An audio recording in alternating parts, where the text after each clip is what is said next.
What's up, guys? Welcome back to the channel. Boozer here. Thanks for stopping by. Hopefully you guys are having a great day today. In this video, we got a little bit of Plarium news here attached to Leonardo's Heroes Path event coming on November 6th. So let's jump right into it.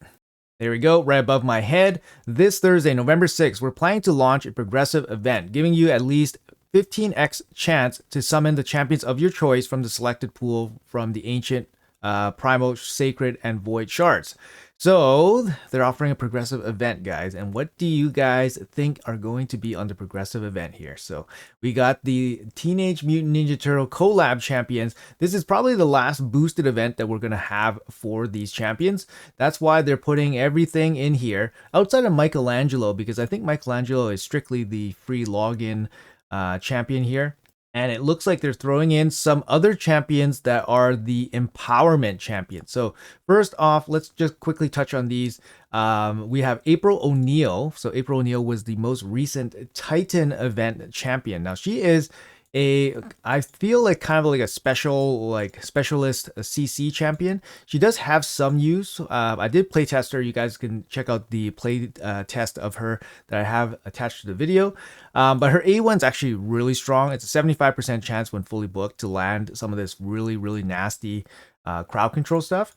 So I'm gonna make this a little bit smaller. There you go. But yeah, there's some really nasty CC that comes from her A1. It's 75% chance. And then she also places Veil on herself, which gives her a better chance to survive. Her A2 is kind of her big ability here. It's a single target steal, turn meter steal, as well as a full steal of the buffs. It also lands the Nullify debuff and the Seal debuff as well. Now, there's a bunch of things that the Nullify and the Seal debuff do, but then you can check them out here in the info tab. So first, you got Nullify. Champions under Nullify debuff can now have their skills activated, participate in ally attacks, granted extra turns or instant turns, or have their skill cooldowns decrease, shield increased, and have their max HP, destroyed HP restored. Or health swap, evade, or have their turn meter equalized, or HP balance. So it's it's a bunch of stuff, but what it doesn't do is that it doesn't stop them from killing you, right? So they can still hit you, they can still kill you, they can still do all that stuff. And the Seal debuff is mostly attached to masteries and gear sets, so it makes champions less effective, but it doesn't really stop them from killing you. So if this was just like 100% chance to land block active skills, perhaps block active skills, block passive skill together on one ability, similar to how Ramontu has that AoE block passive skills, but give April like something similar on a single target, that would be pretty cool. But yeah, Nullify and Seal I just don't think are that strong right now. She has a 25% chance of activating the explosive scoop skill on an enemy when they gain an extra turn or instant effect. This is a 50% chance when fully booked. Unfortunately, it's only 50%. If it was a 100% chance, then we can always expect explosive scoop to pop off, and that would be pretty nice. But in this case, it's only 50%. But when it pops up, it's pretty nice because you can use it to steal all the buffs, steal the turn meter, and then shut them down with the Nullify and Seal. But yeah, it's 50% chance, so it's not super reliable. Her A3, not crazy. It's a team-wide increase accuracy, decrease turn meter on your enemy. You require accuracy to do this turn meter decrease. She does get an extra turn here. It's a 4-turn cooldown, so it's technically, effectively like a 3-turn cooldown ability. As a 3-turn cooldown ability, it's just not super great. So this is not the highlight of her kit, but it does bring a bit of team support. Her passive is very interesting. She has a passive effect here that pushes back turn meter by 10% whenever enemies have all this stuff happen, which is pretty cool. I mean, some of this might happen in a fight at least a couple times maybe. And it's a passive effect, so it's always going to happen. Her active effect is actually really nice too. Whenever an enemy remove, transfer, or decrease the duration of any debuff. So debuffs, basically disappearing to 0. Decrease turn meter of all enemies by 25%. That's a big turn meter pushback. It's on a 3-turn cooldown, 2 turns when fully booked. And yeah, it definitely can be very powerful. Now, obviously, you got to be careful about Marius with this and this passive as well. But I think in general settings, this is actually pretty decent. Now, I play tested her a bit in like various areas. She's decent in like boss content. Some boss content you can steal turn meter. She's decent against waves because you can really hard CC them. And of course, she brings a little bit of support for your team with the increased accuracy and the turn meter pushback. Overall, I don't think she's awesome, but I don't think she's total trash. She does bring a very big aura for speed in arena. She's mainly geared towards you to use in arena, and she's really good against the turtles. So the nullify debuff would be really good against the turtles because they're passive, and their ally attacks and stuff is really crazy. So the nullify would shut them down there. So she's going to be up for grabs here for this 15x. Up next, we have Donatello from the Lizardmen. So this guy was the first fusion as part of the collab. Donnie here, amazing champion. I would rank him as a general champion, the second best turtle, mainly because I think he's generally very useful for the overall population. He's very easy to build because he doesn't require accuracy in his kit, and then he has great base stats. So he's very easy to use. His A1 here is a single target, heals all allies, and then instantly activates the continuous heal. His A2 is a 4-turn cooldown, so you need the books here. 4-turn cooldown is a random 20% damage here from one book. This skill does not deal insane damage or anything like that. It's a 4-turn cooldown. AoE, decrease the cooldown of all ally skills except this champion by 2 turns. This skill cooldown cannot be decreased or reset. So that's interesting. They put it here, but it's good. It's nice and clear, meaning masteries, gear sets, other teammates cannot reset this ability. So it's always on a 4-turn cooldown. He also places increased speed on your whole team. Now, this is a very good ability. It's not the best in slot ability for the entire game, but it's very good. You can use this in wave content. You can use this against boss content, arena content. It's very solid. And then he comes in with a 3-turn cooldown when fully booked. A3, full team cleanse, continuous heal, strengthen, and turn meter boost. Again, a very solid ability. Just generally useful. You can use him as a speed booster in arena. You can use him as a support champion in waves, support champion in boss content, for example. Strengthen's very good against mitigating damage from bosses.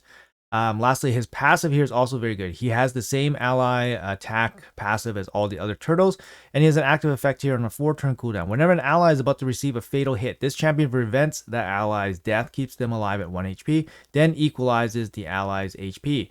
So this is good because it protects, whoever dies. Doesn't matter who dies, whoever dies first. So usually, let's say your nuker, your weakest champion dies first, and then Donnie will prevent it and equalize their health. Now, this is bad because it's hard to, control that, right? Because it's hard to control that because your enemy technically controls that. If they see Donatello, they can target, whoever they want to revive back. So it's slightly different. Somebody like Freya has a very similar kit to Donatello overall. Freya has very similar turn meter boost, cleanse, very similar passive, but she protects the champion with the highest crit damage. So you know exactly the champion that is being protected. Whereas Donatello, you don't really know. It can be a good or bad thing. But I think we can all agree that it's still a great passive. His aura here, HP aura 30% in all battles, is probably the weakest part of his kit. If it was speed here, that would be amazing. But he does synergize off of HP, and he has decent base stats here to go along with that. So it's not a terrible aura at all. So yeah, he will be up for grabs as well in this progressive event. And then what's next? Up next, for the Barbarian faction, we have Raphael. Raphael was the most recent Deck of Fate champion. He was obtainable through Soul Stones and training. So if you guys got him, congratulations. He is a force affinity attack based damage dealer. Make sure you put attack on him. His A1 has a turn meter boost, block revive, which is really strong. The block revive is scary and strong. His A2 here is an AoE attack, ignores shields block damage when he's under berserk. Also gives him a big turn meter fill for each crit hit. It could be a lot. And then his A3 is a single target, big nuke here. Triple hit, ignores 20% of the target's defense. That's great, no conditions. Places Perfect Veil unkillable on himself if he kills somebody. If the target survives, he places Berserk on himself instead. This is really good. This ability is strong enough to definitely kill a lot. So once you have Perfect Veil and unkillable on himself, it's actually very difficult to basically locate and get rid of Raph. And he's always a threat with his A1 block revive. Now his passive here, he has the same passive with all the turtles. They always join in on the ally attack. He places Berserk on himself for 1 turn when any champion dies, not just your teammate. It can be somebody on the enemy team as well. He also has a 20% chance of granting extra turn when attacking under Berserk. So he has a built-in, basically better merciless set or a relentless set in his kit. So the big thing about him is that getting the Berserk on him is the big thing. Once he has Berserk on him, he deals scary damage. So the other thing about him is that with Stone Skin, he actually prevents the Berserk from happening in the beginning. So like I said, a little bit anti-synergistic. I've seen this guy played with like Swift Parry with reaction gear to keep him alive because he doesn't really have like survivability mechanics. And I think that's a really good shout. I would say he's probably one of the more complex turtles to put together. He requires a good team. Requires good gear, but constantly under the pressure of his A1, it's actually very scary. He's a huge threat when put together with the other turtles, so he is going to be up for grabs as well in this progressive event. Up next for the non-voids, we have Corvus the Corruptor. Now, Corvus is actually one of the empowerment champions for the turtles, so that's what they're doing here as well. They're also offering up some of the empowerment champions for these specific champions. So if you go into the empowerment ring or whatever, and then you check out the info tab, then you can scroll down and find your turtles and then see which champions actually empower them. So Corvus actually empowers April. So if you have an April already, if you want to empower her, you want Corvus. Michelangelo is Richoff, so we have Corvus and Richoff here being offered. And yeah, they empower April and Mikey. And then what else? We have the Shredder for the Void champion. So Shredder here, Void champion. He's the only one I'm missing personally. So I'm like interested, semi-interested, because if I can pick him up, then I will get the free gift from Plarium, which includes that mythical relic and a bunch of gemstones and stuff and the avatar and all that stuff. That would be pretty cool. I would be interested in that, but Shredder here, Void Affinity, HP based damage dealer. He seemingly has a good hit, triple hit here with ignore defense. He has a double hit AoE here, destroy enemy max HP, placing leech, and then he has a 3 here, another AoE attack with a single target buff steal. If he's under Veil or Perfect Veil, it cannot be resisted. Also fills turn meter. It also ignores defense as well, with a bigger ignore defense if he's under Veil or Perfect Veil. Now the big thing about him is that his kit gets elevated if he has Perfect Veil or Veil on himself. He can place Veil on himself with his passive, but it requires him to get hit. Now he is an HP based damage dealer, which means he's a little bit more tanky, has good base HP, but you don't really want that mechanic. You really want to hit first, right? Most of the time. But as a Go second champion, he has some ability to stay alive. He has damage mitigation or damage spread on his passive here. His active effect is also pretty cool. When he loses 20% of his max HP in one hit, he has a 100% chance to evade the next attack. The 100% chance. That's very good.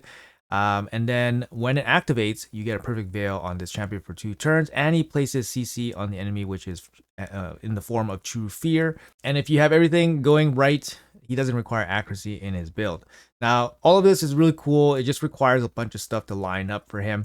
Otherwise, he's kind of a mid-tier Void Affinity damage dealer, but when things align well for him, he actually does quite a bit of damage. So the Shredder will be up for grabs in this progressive event. Now, we also have from the same as Shadowkin, we have, Riho Bone Spear? Riho Bone Spear.